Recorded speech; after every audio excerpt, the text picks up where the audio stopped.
Saudara-saudara, mari kita berdoa sebelum kita datang dalam pelayanan firman, kita berdoa. Kiranya Roh Kudus-Mu menolong kami di dalam pemberitaan firman, perenungan, agar apa yang kami terima pada hari ini menolong kami untuk hidup di dalam pembaharuan. Dan kiranya Roh-Mu yang kudus menyinari seluruh bagian di dalam hati dan hidup kami, sehingga tidak lagi ada bagian yang gelap, supaya pada akhirnya firman Tuhan boleh sungguh-sungguh berhasil dalam hidup kami, supaya pada akhirnya kami tidak hanya cakap menjadi pendengar-pendengar firman, tapi kami juga cakap untuk menjadi pelaku-pelaku firman, supaya dalam cara itu Tuhan dipermuliakan. Tolong hamba-Mu dalam memberitakan firman Tuhan ini, Tuhan kendalikan dan layakkan segala sesuatu yang ada padanya, dan biarlah apa yang boleh disampaikan berkenan di hadapan Tuhan. Dan dalam bagian yang paling utama, kiranya Tuhan saja yang dipermuliakan. Dalam nama Yesus Kristus, firman yang telah menjadi manusia, kami berdoa dan memohon. Amin.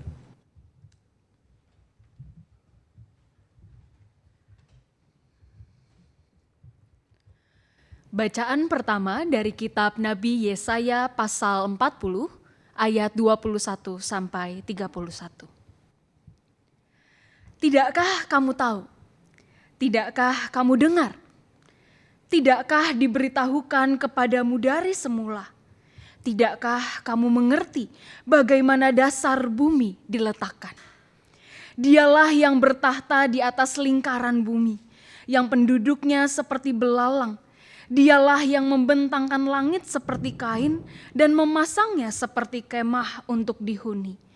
Dialah yang membuat pembesar-pembesar menjadi tiada dan yang menjadikan hakim-hakim dunia sia-sia belaka.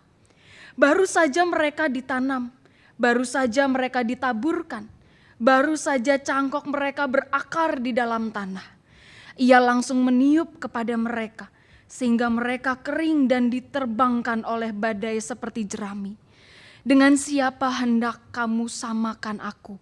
Seakan-akan aku setara dengannya. Firman yang Maha Kudus. Arahkanlah matamu ke langit dan lihatlah, siapa yang menciptakan semua bintang itu dan membawa segenap tentara mereka keluar, sambil memanggil nama mereka semua. Oleh sebab ia maha kuasa dan maha kuat, tak satu pun yang tak hadir. Mengapa engkau berkata demikian, hai Yakub? Dan berkata begini, hai Israel, hidupku tersembunyi dari Tuhan dan hakku diabaikan Allahku. Tidakkah kau tahu dan tidakkah kau dengar? Tuhan itu Allah kekal yang menciptakan bumi dari ujung ke ujung. Ia tidak menjadi lelah dan tidak menjadi lesu, tidak terselami pengertiannya. Dia memberi kekuatan kepada yang lelah dan menambah semangat kepada yang tiada berdaya. Orang-orang muda menjadi letih lesu, taruna-taruna jatuh tersandung, tetapi orang yang menanti-nantikan Tuhan mendapatkan kekuatan baru. Mereka seumpama raja wali yang terbang dengan kekuatan sayapnya. Mereka berlari dan tidak menjadi lesu. Mereka berjalan dan tidak menjadi lelah. Demikianlah sabda Tuhan. Syukur kepada Allah.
Dia sembuhkan orang yang patah hatinya dan membalut luka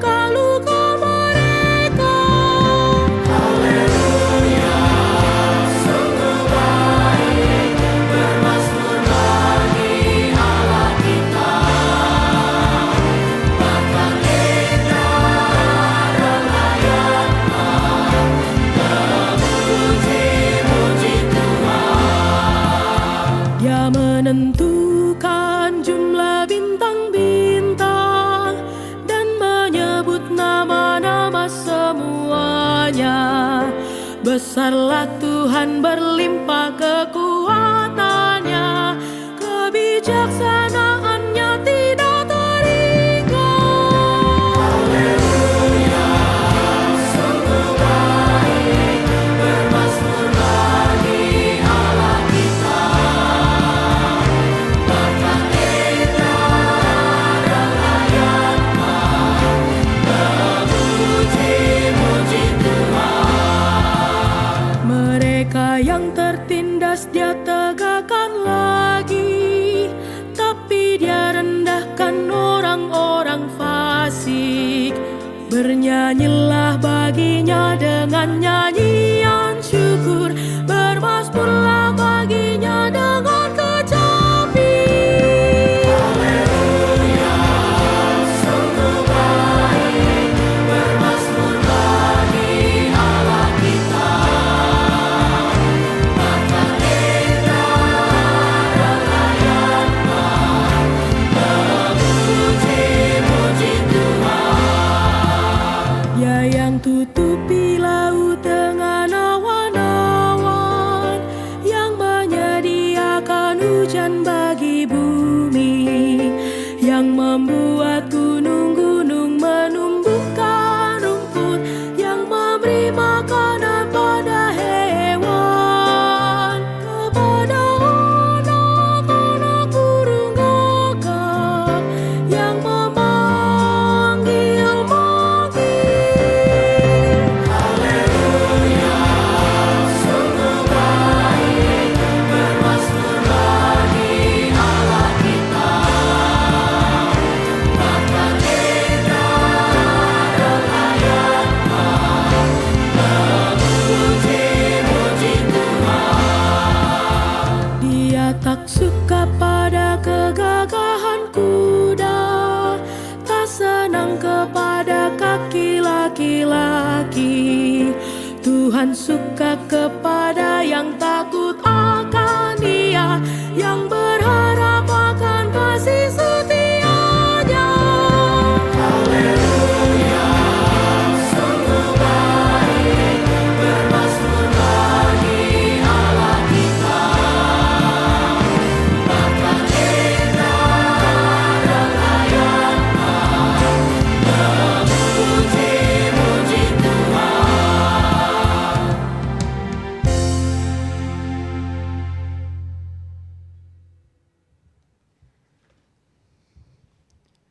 Bacaan kedua dari surat 1 Korintus pasal 9 ayat 16 sampai 23. Jika aku memberitakan Injil, aku tidak mempunyai alasan untuk memegahkan diri, sebab hal itu merupakan keharusan bagiku. Celakalah aku jika aku tidak memberitakan Injil. Andai kata aku melakukannya menurut kehendakku sendiri, memang aku berhak menerima upah. Namun karena aku melakukannya bukan menurut kehendakku sendiri, pemberitaan itu adalah tugas penyelenggaraan yang dipercayakan kepadaku. Jika demikian, apakah upahku? Upahku ialah ini, bahwa aku boleh memberitakan Injil tanpa upah, dan bahwa aku tidak menggunakan hakku sebagai pemberita Injil. Sungguh pun aku bebas terhadap semua orang. Aku menjadikan diriku hamba dari semua orang, supaya aku dapat memenangkan sebanyak mungkin orang. Demikianlah bagi orang Yahudi, aku menjadi seperti orang Yahudi, supaya aku memenangkan orang Yahudi. Bagi orang-orang yang hidup di bawah hukum Taurat, aku menjadi seperti orang yang hidup di bawah hukum Taurat. Sekalipun aku sendiri tidak hidup di bawah hukum Taurat, supaya aku dapat memenangkan mereka yang hidup di bawah hukum Taurat. Bagi orang-orang yang tidak hidup di bawah hukum Taurat, aku menjadi seperti orang yang tidak hidup di bawah hukum Taurat. Sekalipun aku tidak hidup di luar hukum Allah, karena aku hidup di bawah hukum Kristus, supaya aku dapat memenangkan mereka yang tidak hidup di bawah hukum Taurat. Bagi orang-orang lemah, Aku menjadi orang lemah, supaya aku dapat memenangkan mereka yang lemah. Bagi semua orang, aku telah menjadi segala-galanya, supaya aku sedapat mungkin menyelamatkan sebagian dari mereka. Semuanya ini aku lakukan karena Injil, supaya aku mendapat bagian di dalamnya. Demikianlah sabda Tuhan.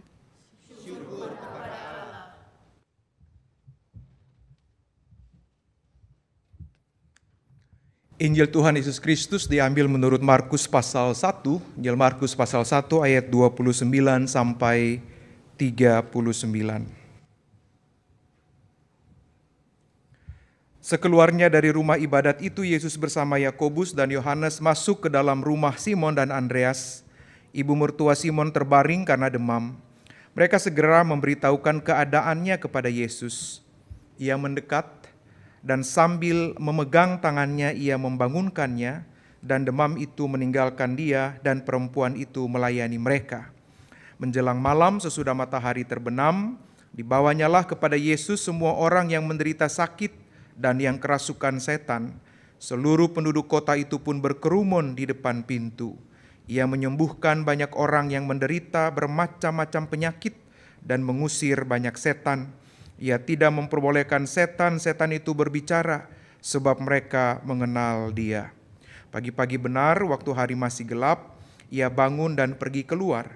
Ia pergi ke tempat yang terpencil dan berdoa di sana. Simon dan kawan-kawannya pun mencari-cari dia. Ketika mereka menemukannya, mereka berkata kepadanya, "Semua orang mencari engkau." Jawabnya, "Marilah kita pergi ke tempat lain, ke kota-kota sekitar ini, supaya di sana juga aku memberitakan Injil, karena untuk itu aku telah datang." Lalu pergilah ia ke seluruh Galilea, memberitakan Injil dalam rumah-rumah ibadat mereka dan mengusir setan-setan.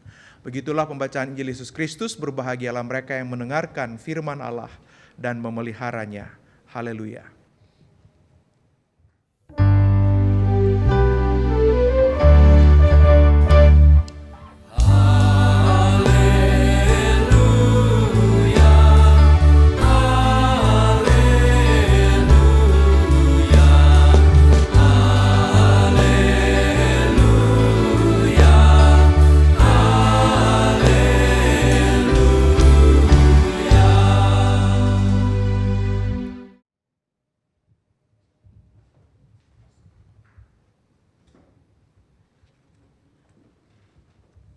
Selamat hari Minggu Bapak Ibu dan saudara-saudara.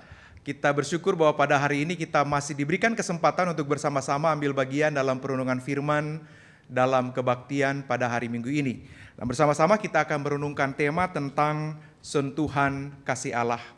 Nah Bapak Ibu dan saudara-saudara, saya izin buat turun dari mimbar.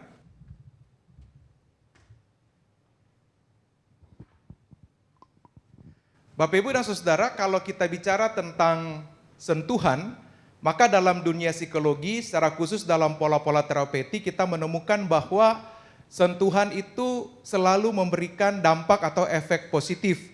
Ada banyak penelitian yang berbicara tentang sentuhan dan menolong orang untuk memahami bahwa dalam situasi-situasi tertentu, sentuhan itu memberikan efek ketenangan, memberikan kepada seseorang sebuah situasi di mana ia dapat mengendalikan diri dan emosinya dengan baik.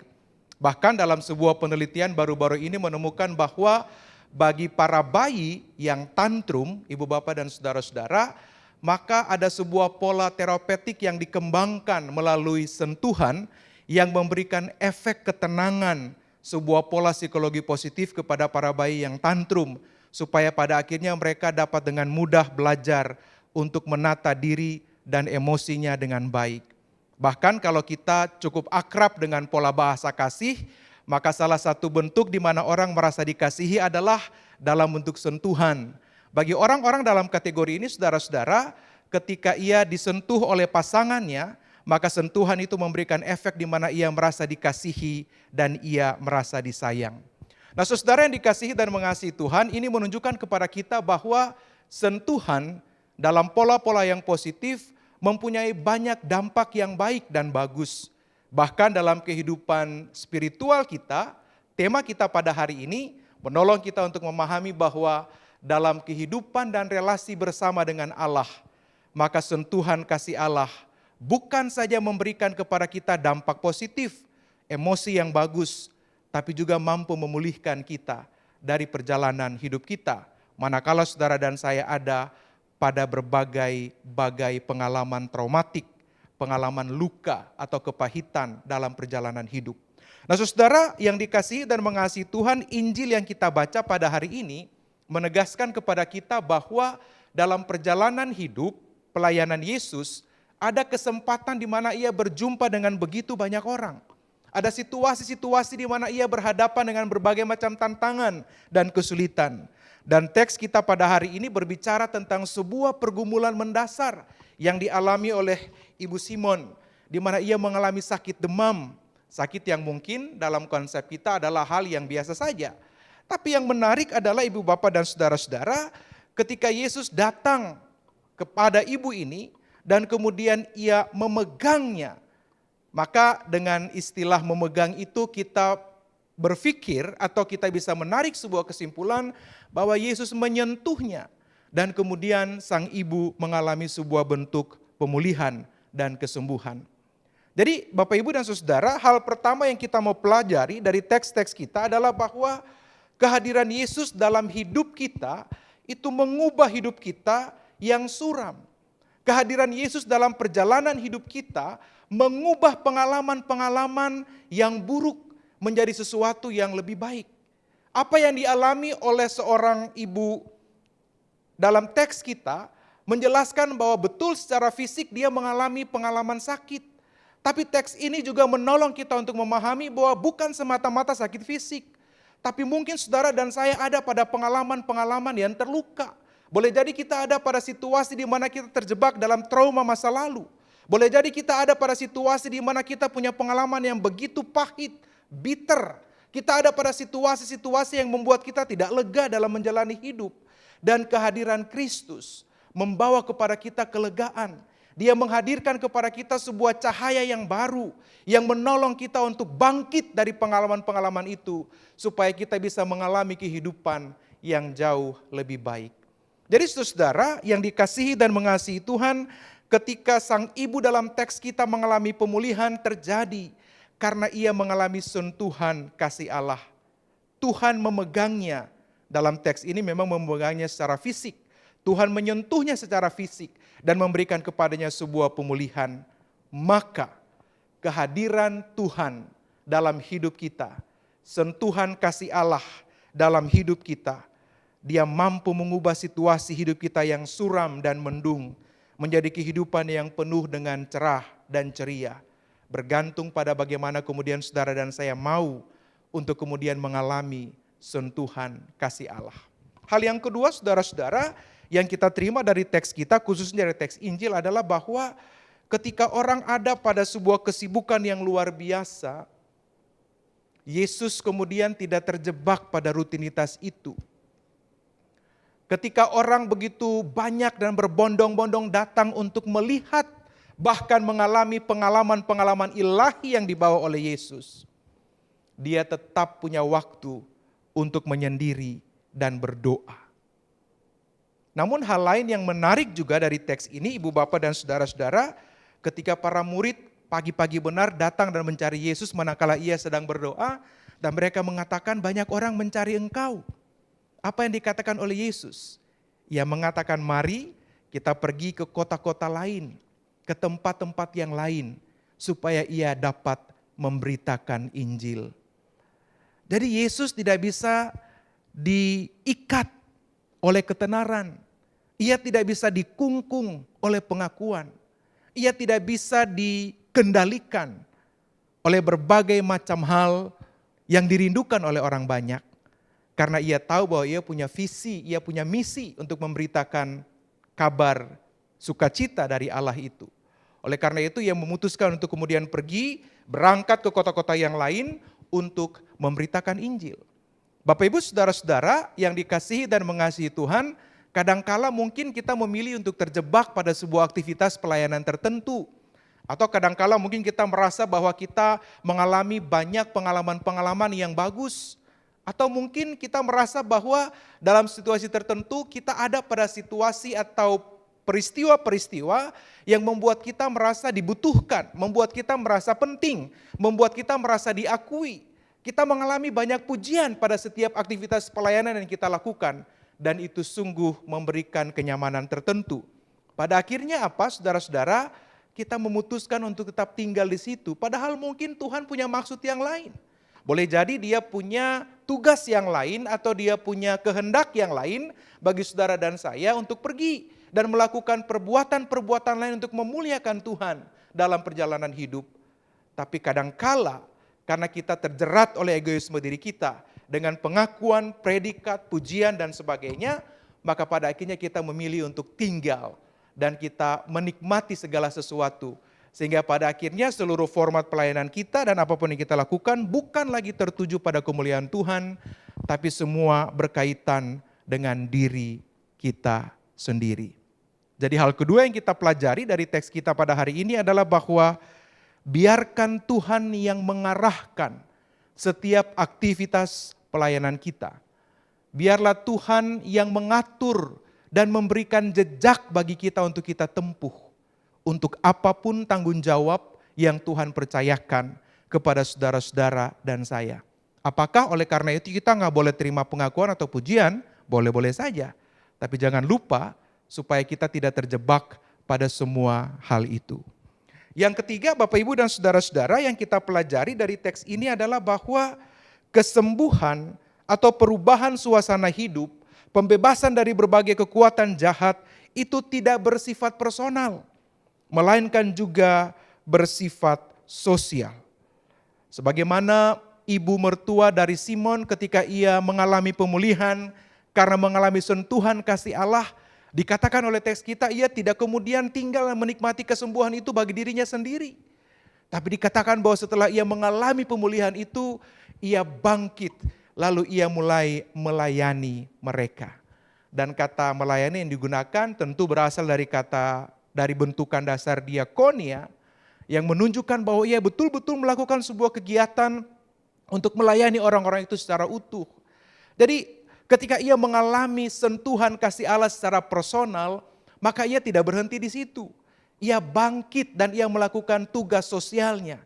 Itulah mengapa kita belajar dan kita menemukan bahwa orang-orang yang telah mengalami sentuhan kasih Allah secara personal, mereka yang telah sungguh-sungguh mengalami anugerah Allah dalam perjalanan hidupnya, adalah orang-orang yang tidak tinggal diam dan menikmati anugerah serta sentuhan kasih Allah itu hanya untuk dirinya sendiri, tapi mereka adalah orang-orang yang setelah mengalami sentuhan kasih Allah, mereka merasa bahwa anugerah dan sentuhan kasih Allah ini juga harus diteruskan bagi kehidupan orang lain.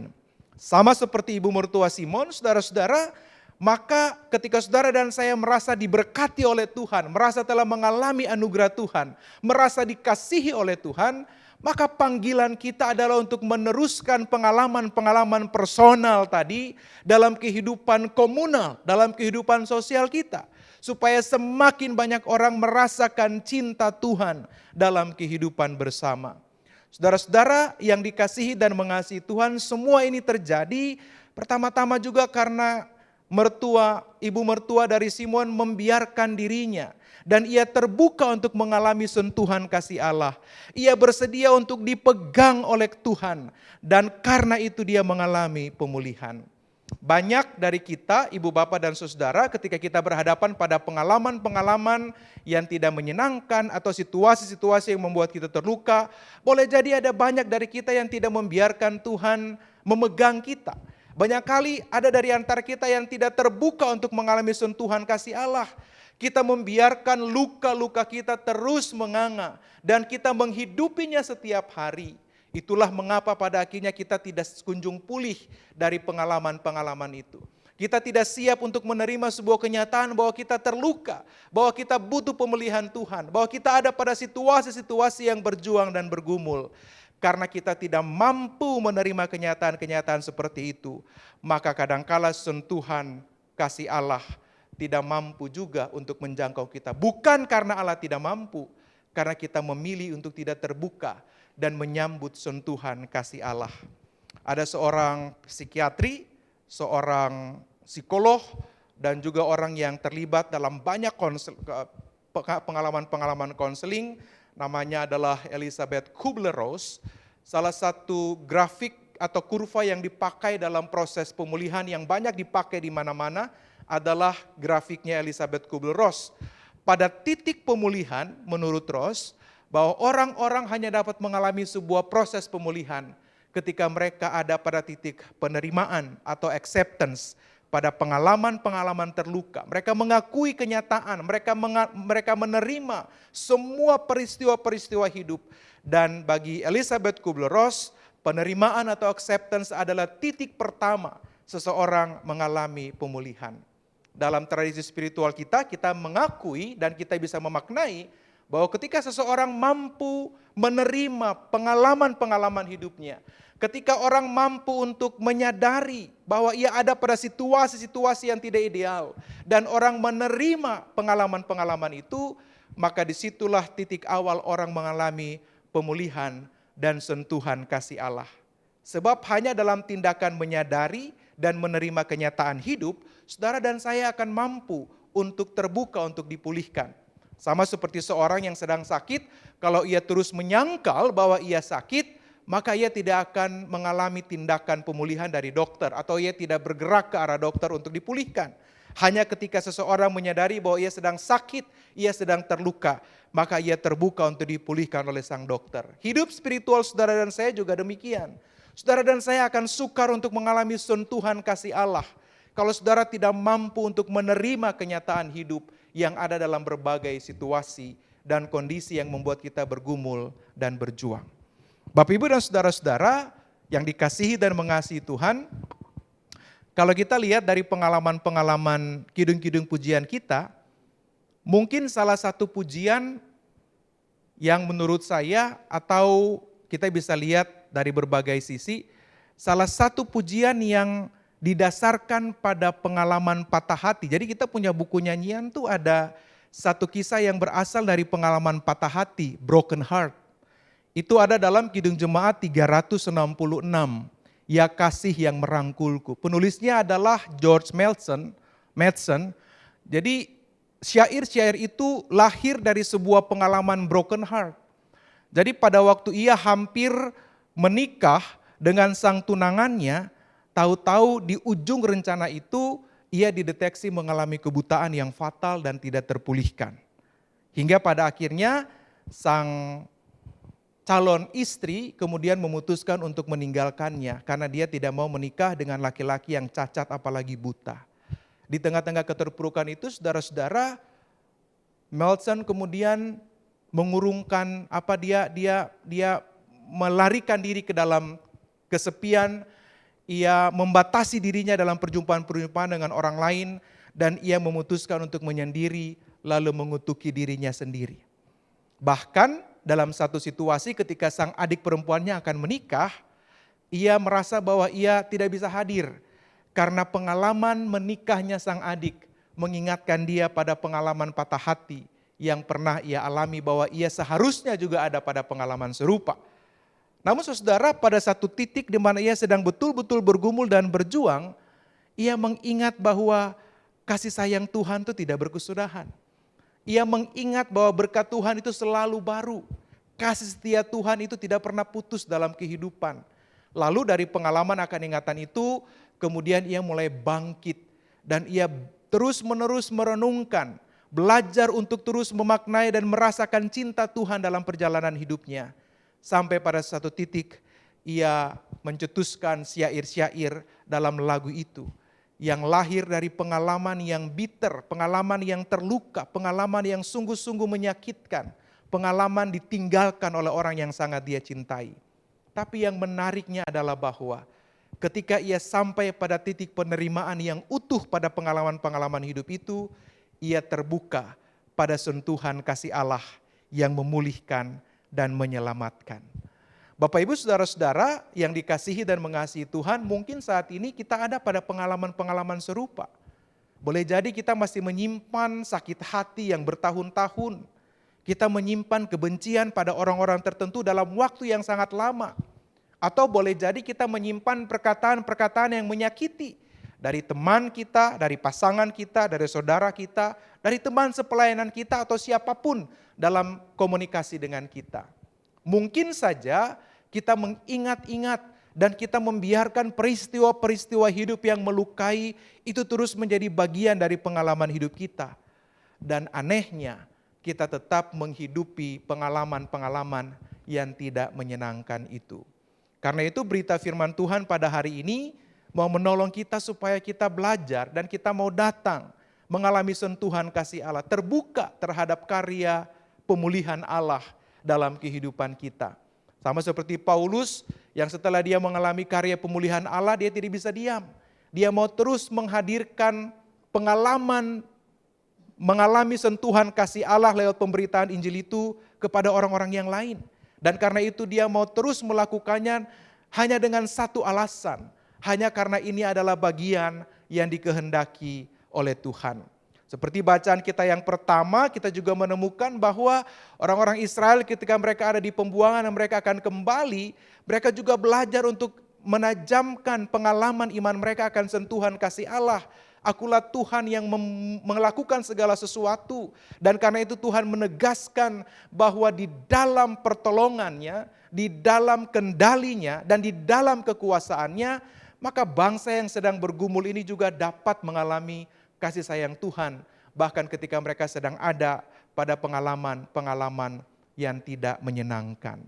Saudara-saudara yang dikasihi dan mengasihi Tuhan, dalam kerangka itulah firman Tuhan pada hari ini mengajak kita dan memanggil kita, bahkan menantang kita untuk juga hadir dalam sebuah kehidupan yang baru, yang mau terus-menerus dipulihkan. Pertama-tama ketika saudara dan saya belajar untuk merasakan bahwa kasih Allah ada dalam hidup kita. Dan setiap kita mau terbuka untuk mengalami sentuhan kasih Allah itu dalam hidup kita. Teolog terkenal Serena Jones, belakangan dia banyak berbicara tentang pengalaman-pengalaman traumatik. Dan salah satu bukunya yang cukup terkenal adalah Trauma and Grace atau Trauma dan Anugerah. Bagi Jones, trauma itu bukan urusan personal, tapi juga urusan komunal. Karena itu tugas kita bersama adalah bukan saja menolong diri kita, tapi juga menolong orang lain, supaya orang-orang yang ada pada trauma, luka, kepahitan, itu mereka juga mengalami kasih Allah. Menurut Serena Jones, orang-orang yang ada dalam trauma itu butuh ditolong supaya mereka dapat mengambil anugerah atau grace, anugerah Allah dari dalam trauma itu. Supaya pada akhirnya pengalaman-pengalaman traumatik tidak hanya menjadi sebuah pengalaman personal yang membawa kepada kepahitan dan luka batin yang tidak berhenti, tapi lewat dukungan komunal atau sosial. Maka tugas kita adalah menolong orang-orang yang terjebak pada trauma tadi untuk menemukan anugerah dan kasih Tuhan dalam pengalaman-pengalaman yang tidak menyenangkan itu. Karena itu saudara-saudara, sentuhan kasih Allah selalu memulihkan. Tahap awalnya adalah saudara dan saya perlu menyadari bahwa Tuhan hadir di tengah-tengah pengalaman-pengalaman kita yang rapuh. Tuhan hadir di tengah kehidupan kita yang diselimuti oleh pekatnya kabut atau mendung kehidupan. Menandakan pergumulan yang luar biasa. Pengalaman-pengalaman yang tidak menyenangkan. Tapi di dalam pengalaman-pengalaman itu, manakala saudara dan saya bersedia untuk mengalami sentuhan kasih Allah, terbuka terhadap setiap gerakan ilahi ke arah itu, maka disitulah titik awal saudara dan saya akan mengalami pemulihan. Yang pasti lewat seluruh pemberitaan firman Tuhan pada hari ini, kita diajak untuk datang kepada Tuhan dan terbuka, serta mengalami sentuhan kasih Allah yang menopang dan memulihkan setiap kerapuhan kita. Supaya pada akhirnya saudara dan saya sama seperti mertuanya Simon, tidak berhenti pada pengalaman yang penuh dengan tantangan dan pergumulan. Tapi setelah mengalami sentuhan kasih Allah, mengalami anugerah kasih Tuhan, kita bangkit untuk do something, untuk melakukan sesuatu bagi orang lain dengan tujuan memuliakan Allah. Karena saudara dan saya telah mengalami anugerah dan sentuhan kasih Allah. Selamat berjuang dan selamat bergumul untuk terus terbuka mengalami sentuhan kasih Allah dalam kehidupan saudara-saudara. Tuhan menolong dan Tuhan memampukan kita. Amin.